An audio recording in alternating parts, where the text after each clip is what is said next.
Okay, everybody, thanks for joining us to Total Impact. Coming out right before a week before spring break, where everyone is crunching to get their work done. The print edition hitting the campus momentarily, and as usual, the Impact staff is hard at work. Malik, let's start with you. You have an upcoming event about opioids. Talk to us about what this event may be and why this is such an important topic to kind of college students and your generation and whatnot.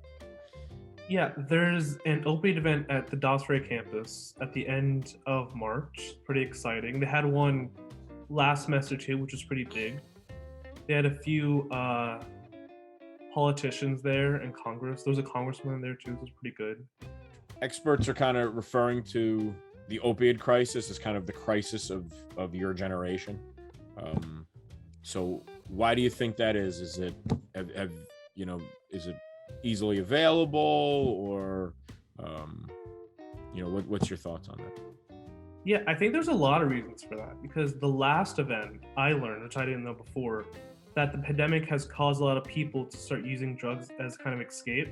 I think that's also a reason. Another reason, especially because us college students, there's a lot of stress with that, and they also use that as a sort of way to make them feel better. Great. Well, interesting workshop. Can't wait to hear about it. Speaking of generations, Louise, you're doing a story comparing some data about Generation Z and how you might be facing, even though it's been touted that older generations have it harder than you, you might be having it harder with certain topics. What's your opinion as your generation, and what's it like being a Gen Z, the I generation as you're kind of referred to? Yeah, I think just right off the bat, without really doing much research, just based off my experiences, I feel like some things we probably could have a little bit harder than past generations. I think that generations see us as a lot more advanced. They expect more out of our generation earlier on, I think, with certain situations like technology and all that.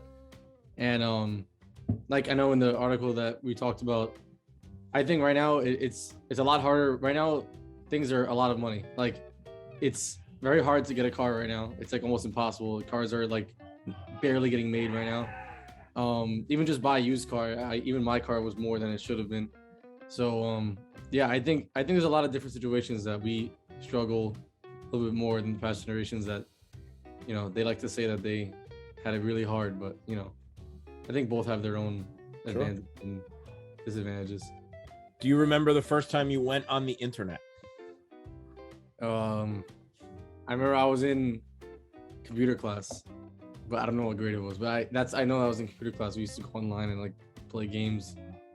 But that was like, I have to say probably like second grade, first grade, because back then we didn't. Even that's crazy because like, even when I was a child, we didn't really have much of it. Even in our house, we didn't have it.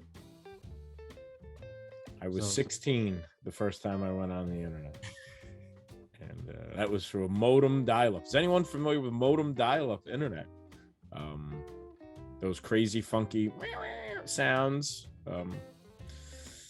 And my mother had said, "Turn it off. The FBI is going to find out what you're up to." So I guess I didn't know what it was happening, So the first generation to kind of grow up with internet and technology, and costs definitely rising.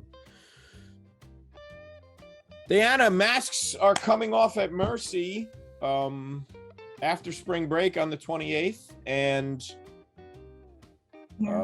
masks are being laxed all over. So what's your take on how students are handling it and businesses and people and whatnot? Yes. So originally I was just going to do like an overview about how just the masks are coming off and just the requirements and mandates and all that. But I'm going to expand it more. I'm going to talk to some students on campus, maybe even some faculty members. I know there's some people who are really like, they couldn't wait for this to happen, and some people who are still on the fence about masks and who feel like they should still be mandated. So I'm gonna talk to some more people and see if they can go on record for the paper. Okay, great. Nicole, you met with the president last week about his new toolkit. What kind of changes or what's kind of down the pike for faculty and students and ongoing learning? Tim Hall, he told me a lot about how students will be seeing improvement on the PACT mentorship program. The toolkit is a reset from the previous toolkit, so it's going to be improved over the next several years. He also showed me data how it has PACT has improved graduation retention for Black students and Hispanic students. He also said that students should look out for a chat robot. So we're gonna have a chat robot come in soon. It's for students that don't feel comfortable talking about their financial issues with someone, or even mental health issues, and they want to speak to a robot. So the robot's going to be there to support them. Great. Ariana, back from being the student athlete of the week for her outstanding grades and RBIs at the plate. So back from your road trip, Ariana, what are you working on? What's going on? Okay, yeah, we had a decent time in South Carolina, and then things fell pretty short in North Carolina. I think that we have a lot of my team, the players and the coaching staff has a lot of high expectations of where we're supposed to be, and we're just not hitting that yet. And I think it has a lot to do with just wanting to be there and wanting to put in more effort.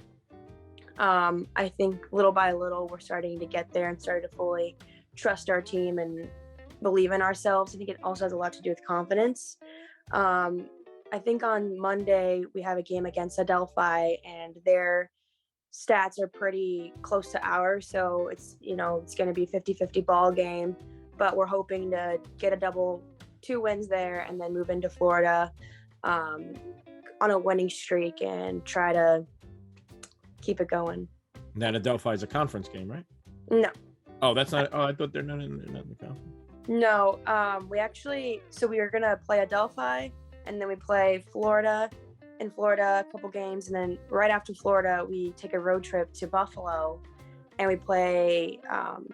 What's that college?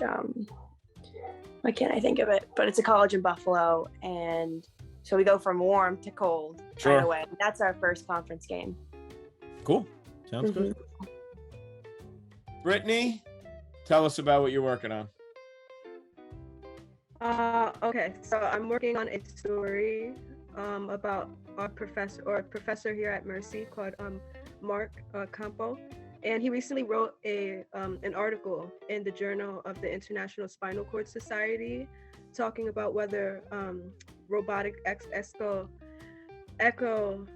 skeletons could help individuals with spinal cord injuries walk. And in the study, he concluded that it can help people who have spinal cord injuries walk. So I'm going to interview him about his study and just things that he found and how he felt doing the article in general. Great. Okay. Also this week was International Women's Day, which we had an event for on campus, and let's just kind of toss around why it's important to celebrate this kind of day. United Nations ratified it as a holiday in 1977. So for almost 50 years, once a year, we celebrate the achievements of women and the breakthroughs of women. So Nicole, why do you think a day like this is important to celebrate every year? I think not just every year, but every day we should be celebrated. We are strong. We can do everything men can. So we can do this stuff. Every damn day. Can you ever? Absolutely. D, what do you think? I think that for years, people have tried to discredit women and their abilities and what the things that they can do, without actually taking into account, how strong we are and how helpful we are and how much we can actually, raise society and actually help. So this day is really important because it just sheds a light on that and it focuses on that specifically. Ariana, what does a day like this mean to you in your perspective? It means a lot. I feel like, yeah, just like what they were saying, women, especially way back when, they were discredited. They weren't allowed to do certain things, and like we've come a long way. And this day in particular was born out of like socialism and all the protests women have had to go through, and we had to fight for our labor rights and everything like that. I think it's a big deal. And I'm happy that we get at least a day to be appreciated. Britt, anything you'd like to add? Yes. It should be more than just one day. It should be every single day. And like we have come a long way, but we do have a long way to go in terms of recognition. And it's great how far we've come in terms of like fighting to be able to vote and go to work and everything, but we are still being discredited in many fields when really we can do everything that men can do and more, such as childbirth, for example, and pregnancy. We'll pass on that one. You guys are doing a great job of that one, and we're not gonna get involved. Malik, from the male perspective, tell us why it's an important day. Because women are amazing, and they should be leading everything, and not us. Yeah. Smart statement. Lover boy Luis, tell us why you love women and everything about this day. Yeah, women are great. I love women. No, but seriously, I mean, I'm sure all the few guys we have here, no one's better than their mom. And like, like even simple things, if I can't find something, somehow they find it. So they should be, loved every single day and recognized every single day for everything they do, and women in power. So I think it's great that we have this day. Yeah, I agree. I think historically, the history books forget about the achievements of women, just the day-to-day challenges that women have had to endure day to day. There's all these events that people talk about, but they forget about who the woman was who took care of the home, took care of the children, did all these things typically alone and by themselves without support. And I think it's important now because forget about what men think about you. I think it's important for women to have confidence and to see that other women can be successful. And I think that to me is the most important thing, that women see other women and build confidence off of that. So that's why I think it's a great day, and nobody will love you like your mom. So absolutely. We're going to shift ahead to 30 seconds of impactful thoughts. We're going to go to our resident collegiate baseball player who has a lot to say about the current lockout that Major League Baseball is about to face. I've lived through a few baseball strikes, and I have to say, when the 95 strike hit, I never fell back in love with baseball the way I felt about it before. I've always thought about it a little differently before that season. So we're on the verge of something potential again. 30 seconds of impactful thoughts. Take it away, sir. Yeah, so I think it's like day 92 so far of the lockout, and they've already canceled the first 2 weeks of the season. And this is just the complete opposite of what the MLB needs, because sadly, as much as I love baseball, it's just a dying sport, and they don't have the same TV deals, and they're not recognized as much as the NBA and NFL, just because it's hard to watch 9 innings of a baseball game. And even me personally, I play baseball, and it's not, I go to Yankee games to be there, but when it's on TV, I don't really watch much. But it just sucks for the younger players that aren't going to be paid during these times, that only make a couple $1,000s a week, that now they're going to be living probably back at home until they start it back up again. As a baseball player, it sucks that the people in power that are billionaires are arguing with people that aren't anywhere near them. And I think as of the last update we have, there might be a deal soon, but now they're disagreeing on an international draft, which I think is horrible. There should not be an international draft because those kids are 16 years old and they're going to be chosen where they get to go instead of getting to choose where they go. So I hope they can figure it out soon, because I just want to watch baseball and go to a game. Who's your favorite team? Oh, Yankees. Who's Big your favorite player? Not on the Yankees. It's Bryce Harper. Oh, okay. Yeah, I'm a huge Harper fan. I wish he came to the Yankees, but he didn't. Sorry, the billionaire empire couldn't afford another multi. No, they don't like to spend money anymore, so it's all right.